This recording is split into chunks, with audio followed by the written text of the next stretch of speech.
Hello folks, today we're going to replace the sanding tip on a Black & Decker mouse sander. And as you can see, this pad is very worn. The Velcro itself is mostly worn off. It's also out of shape, and it just doesn't hold the paper very good. So it needs to be replaced. Now fortunately, this triangle is replaceable, and I bought a replacement from Amazon. And before we start, the first thing we want to do is unplug the sander for safety. Now all you need to do is to use a Phillips screwdriver, and we can back this out. Now it's a fine machine thread, so this takes a minute. Now watch.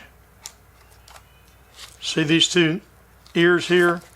They fit in slots right here, so it's an easy fit, and it automatically goes into place. Now another attachment that you may have is the finger sanding attachment, and it actually fits on the exact same way. And of course here's the bolt hole. All I have to do is drop my bolt in there and tighten it up. But today what we really want to do is get the new pad on. Now I will put a link in the video description not only for this pad but also for this pad in case you don't have it. And I'll also throw in one just for the sander itself. This sander is actually still available. Brand new from Black & Decker. I've had mine for 6, 8, 7 years, and been a real good unit. So let me get this on. There we go. Now we can put some sandpaper on. And we're done. We're ready to sand. Okay.